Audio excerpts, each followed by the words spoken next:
ہم نے معاشرے میں کیا دیکھا ہے کہ بندہ گناہوں سے آلودہ ہے. جب بندہ گناہوں سے آلودہ ہو گیا گویا اس کا جسم بدن میل کچیل میں چلا گیا, دل کالا ہو گیا, دل پہ نقطے پڑ گئے, دل بیمار ہو گئے, دل مریض ہو گئے, کفل پڑ گئے, مورے لگ گئی, پتھر ہو گئے. یعنی پورے کا پورا بدن بدبودار ہے, پورے کا پورا بدن مریض ہے, پورے کا پورا بدن گندا ہو چکا ہے. اب گندے بدن والے بھی معاشرے میں علماء کے پاس, مولویوں کے پاس آ کے کہتے ہیں فلاں تسبیح بتائیے, کوئی تسبیح بتائیے, کوئی وظیفہ بتائیے. ان کو بتایا جاتا ہے سبحان اللہ پڑھا کرو, الحمدللہ, انشاءاللہ اس کے فضائل کے حوالے سے موقع ملا تو کبھی گفتگو کریں گے. یہ تسبیحات کیا گناہوں سے لتھڑے ہوئے جسم کو, گناہوں سے آلودہ جسم کو اس طرح فائدہ پہنچا سکتی ہیں جو فائدہ گناہوں سے پاک جسم کو پہنچائیں گی؟ اس کی مثال محدثین نے یوں بیان کی ہے کہ یہ جو استغفار ہے یہ بنیادی طور پہ صابن اور سرف کا کردار ادا کرتا ہے. آپ کے کپڑے میل کچیل سے بھر جائیں, گندے غلیظ ہو جائیں, استغفار کرتے رہیں تو اللہ تعالیٰ یہ میل کچیل اس سے دور کر دے گا. اب ریکوائرڈ ہے, اب ان کپڑوں کو ریکوائرڈ ہے کہ یہ کپڑے میل کچیل سے پاک ہو گئے تو ان کے اوپر خوشبو بھی لگے, ان کے اوپر پرفیوم بھی چھڑکی جائے. وہ پرفیوم تسبیحات, تحلیلات, اللہ اکبر تکبیرات اور لا حول ولا قوت الا باللہ اور درود پاک وہ ہیں. اگر ایک بندہ کوشش کرے کہ میں صرف تسبیحات سے ہی اپنا کام چلا لوں تو اس طرح کام نہیں چل سکتا. عارضی طور پہ گندے کپڑے کے اوپر آپ جتنی مرضی پرفیوم چھڑک دیں تو وہ کتنی دیر بعد غائب ہو جائے گی, چند لمحوں کے بعد, اس کا وہ اثر نہیں رہے گا. تو ابتدا اس سے کرنی چاہیے کہ میں نے کثرت کے ساتھ استغفر اللہ الذی لا الہ الا هو الحی القیوم واتوب الیہ یہ پڑھنا. اگر رسول اچھا یہ پڑھنے میں نا ٹائم بھی کوئی نہیں لگتا. آپ میں سے جس بندے کو یہ تجربہ اور عادت ہو جائے نا, لیکن نیت ہونی چاہیے. نیت وہی بات, امید بھی اللہ سے اور سوال بھی اللہ سے. استغفر اللہ استغفر اللہ استغفر اللہ آپ پڑھنا شروع کریں. آپ 1 منٹ کے اندر ایک تسبیح پڑھ سکتے ہیں, پوری کی پوری 100 مرتبہ پڑھ سکتے ہیں 1 منٹ میں. جب کسی کو کہا جاتا ہے 10 مرتبہ پڑھ لیا کرو, یعنی 10 تسبیحات نکال لیا کرو, ان کو لگتا ہے یہ بڑا لمبا وظیفہ.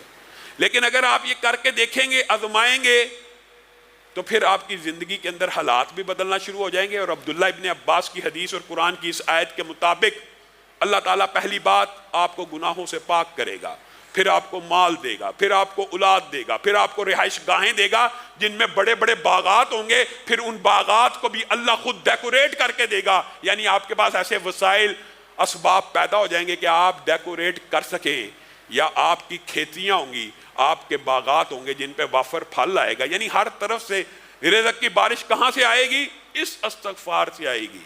اور سید الاستغفار ایک وظیفہ ایسا بھی اللہ رب العزت نے نبی کریم کے ذریعے ہمیں بتایا ہے کہ جو بندہ بھی 1 مرتبہ صبح, صرف 1 مرتبہ, 10 20 100 دفعہ, 1 مرتبہ شام کو پڑھ لے تو اللہ تعالیٰ نہ صرف اس کو گناہوں سے پاک کر دیتے ہیں بلکہ جنت الفردوس میں داخل کر دیتے ہیں. آپ اور میں یاد تو کرتے نہیں, سب جائیں بخاری شریف اٹھائیں, سید الاستغفار دیکھیں کیا کہاں لکھا ہے, پڑھیں اللہم انت ربی لا الہ الا انت خلقتنی وانا عبدک وانا علی عہدک ووعدک ما استطعت اعوذ بک من شر ما صنعت ابوء لک بنعمتک علی وابوء لک بذنبی فاغفر لی فإنہ لا یغفر الذنوب الا انت.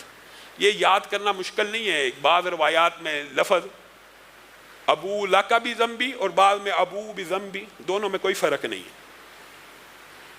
19-20 کے حرف کے فرق سے دونوں روایات موجود ہیں, آپ پڑھیں. یہ سید الاستغفار ہے, آپ اس کو صبح 1 دفعہ پڑھیں, 1 دفعہ شام پڑھیں. اپنی زندگی کا معمول بنائیں کہ ہم نے استغفر اللہ کی جو تسبیح ہے نیت کے ساتھ, ارادے کے ساتھ, گناہ نہ کرنے کے عزم کے ساتھ, ہمیشہ کے لیے چھوڑنے کی نیت کے ساتھ اس گناہ کے اوپر نادم ہو کے کرنا ہے, تو اللہ رب العزت یہ سارے کے ساری 6 کی 6 برکات آپ کے اوپر نازل کر دے گا. لیکن اگر آپ کی نیت میں گناہ چھوڑنا نہیں ہے, اس کے اوپر یہ ارادہ ہے کہ رمضان گزر جائے گا پھر وہ گناہ شروع کر دوں گا, یہ اللہ تعالیٰ کو مطلوب اور مقصود نہیں. ارادہ یہ ہو اللہ تعالیٰ قبر تک وہ گناہ نہیں کروں گا. اور میں آپ کو یہ بات بتلاؤں, یہ لوگ سمجھتے ہیں کہ یہ جو توبہ استغفار ہے یہ صرف گناہ گاروں کو کرنی چاہیے. آپ کے سامنے رسول اللہ صلی اللہ علیہ وسلم کر رہے ہیں, اور یہ صرف رسول رسول اللہ صلی اللہ علیہ وسلم ہی کی سنت نہیں ہے، یہ بھی آپ کو بتلا دوں۔ یہ سابقہ جتنے انبیاء آئے ہیں ان کی بھی سنت ہے، اور ان کا ذکر بھی قرآن پاک میں موجود ہے۔ حضرت آدم نے توبہ کی ہے، قرآن پاک میں الفاظ موجود ہیں نا، ربنا ظلمنا انفسنا، خود کا۔ حضرت نوح نے بیٹے کے لیے دعا کی نا، بعد میں کہا نا اللہ تعالیٰ مجھے معاف کر دے، میں نے اس چیز کا سوال کیا جو میرے پاس علم نہیں تھا۔ حضرت موسیٰ سے جب بندہ مر گیا تھا دعا کی تھی نا، توبہ کی۔ یونس جب مچھلی کے پیٹ میں گئے دعا کی، توبہ کی، لا الہ الا انت سبحانک انی کنت من الظالمین۔ تو گویا انسان کو یہ نہیں سوچنا چاہیے کہ میرے گناہ کم ہیں، میرے گناہ زیادہ ہیں۔ ہر بندے کو توبہ کی ضرورت ہے۔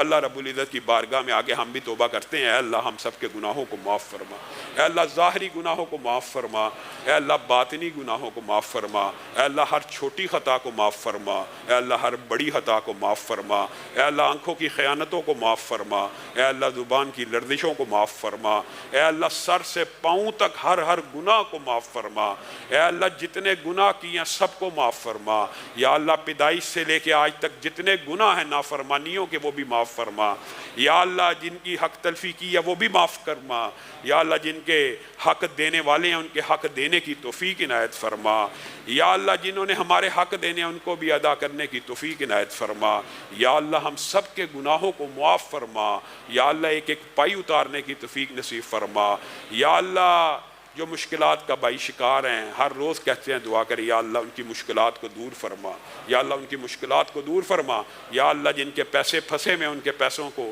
یا اللہ ان کے پیسوں کو ادا کروا، یا اللہ ان کے پیسوں کو واپس لٹا، یا اللہ جتنے لوگ پریشان ہیں یا اللہ ان کی پریشانیوں کو دور فرما، یا اللہ ہم سب کو رزق حلال فراہ نصیب فرما، یا اللہ ہم سب کو رزق حلال فراہ نصیب فرما، یا اللہ آپ سے التجا ہے یہ استغفار کا درس پڑا، یا اللہ سر سے لے کے پاؤں کے ناخن تک جسم کے جتنے اعضاء نے جو گناہ کیے ہیں یا اللہ سارے ہی معاف فرما، یا اللہ اس نیت پہ توبہ کرتے ہیں آج کے بعد گناہ نہیں کریں گے، یا اللہ سارے ہی معاف فرما، یا اللہ اس نیت پہ توبہ کر رہے ہیں یا اللہ کے اقرار بھی کرتے ہیں یا اللہ اپنی جانوں پہ ظلم کر بیٹھے ہیں، یا اللہ جہالت سے ظلم کر بیٹھے ہیں، یا اللہ غفلت سے ظلم کر بیٹھے ہیں، یا اللہ شیطان لعین کے شر کا شکار ہو کے گناہ کر بیٹھے ہیں، یا اللہ معاف فرما، یا اللہ ہمارے جسموں کو گناہوں سے پاک فرما، یا اللہ چھوٹا بڑا ہر گناہ معاف فرما۔ سبحان ربک رب العزت عما یصفون وسلام علی المرسلین۔